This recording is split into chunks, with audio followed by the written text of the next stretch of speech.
Jenkins. Hey everybody, it's TinkMarshae. So there it has been an update on the Kenneka Jenkins case. And what's crazy, y'all, is I was thinking to do an updated video on her because, we had the Shanquilla's case to come about. And I often see Kendrick Johnson's mom on TikTok, but I hardly ever talk about Kenneka Jenkins.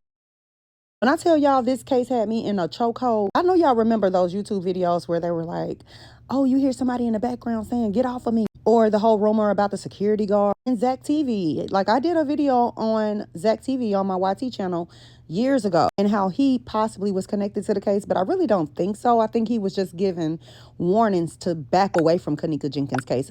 I honestly think, okay, there should be some kind of update in Zachary's case as well. Make sure you follow this page. Make sure you support my channel by subscribing and liking and sharing and engaging. But I also want to say this. What ultimately absolutely made me sick about her case is the fact everybody was on the side of Tereasa Martin and then they switched. Tereasa is Kenneka's mom. She was desperately trying to get answers and a resolve on her daughter's case. And the internet completely flipped on this woman and said that she was responsible for Kenneka's passing. I didn't think she had anything to do with it then, and I sure as hell don't think she had anything to do with it now. Now we know and understand why she was so quiet, though. It says Jenkins' mother, Tereasa Martin, will receive a large share of money with two other relatives. Who could that be? I wonder if that's the sister. With two other relatives receiving more than $1 million. It says the resolution comes more than 6 years. Wow, it's been that long, y'all. After Jenkins was found unalive at the Crown Plaza. September 2017, that's for sure. Wow. Let's get on down. It's saying that Jenkins' mother was seeking $50 million. She accused staff of negligence and failing to do enough to find her daughter. Yeah, but remember, I don't know how many hours it took for them to search the areas, but Tereasa and her daughter, there was a security footage. I remember like it was yesterday. But there was security footage of Tereasa and her daughter running through the hallways to find their daughter. I remember that. Martin said the hotel and security staff didn't review footage from in-house cameras quickly enough to find or to help find her daughter, who wound up in an unused freezer in what her legal team described as a under construction kitchen. The autopsy report. It says the autopsy report noted that the freezer door had a mechanism to open the door from the inside. It did not offer an explanation for why the young woman would not have been able to get out of the deadly cold.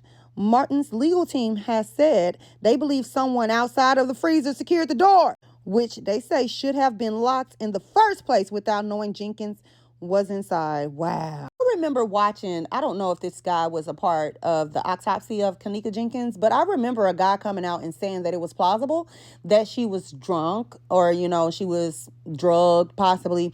I don't remember what exactly the autopsy read. We can always go back and pull it. But I remember him saying that it was plausible that, or they came to determine that she actually walked in there and closed herself in the freezer, and they were wanting to close the case. I remember that. Apparently, Tereasa did not go for that and wanted a thorough investigation, and good for you, Tereasa. If y'all remember, Tereasa was also undergoing surgery. I don't know if it was to her breast, but I know she had major surgery around the time that her daughter went missing, so this was a very traumatic time for Tereasa. But to see that she never gave up, oh my God, y'all don't know how relieved I am, but it's crazy.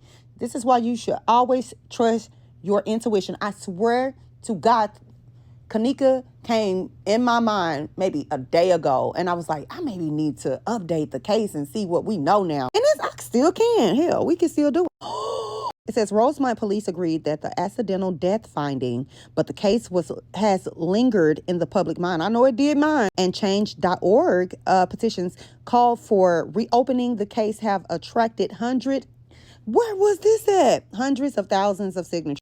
Those discussing possible explanation for Jenkins' death included online journalist Zack Stoner. That is Zack TV, y'all. He was on it. I remember he received an anonymous call. It sounded a lot like Tereasa, but I don't want to put it on her if that wasn't her.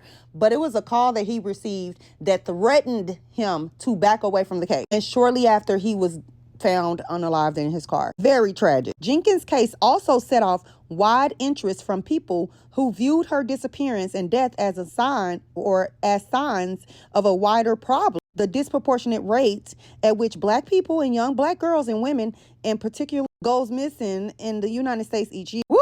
This isn't justice to me until we find out what happened to Zack. And I want to know, like, is it really telling us what happened to Kenneka? Because the person that possibly locked her in is still walking free, right? Tell me what y'all think in the comments.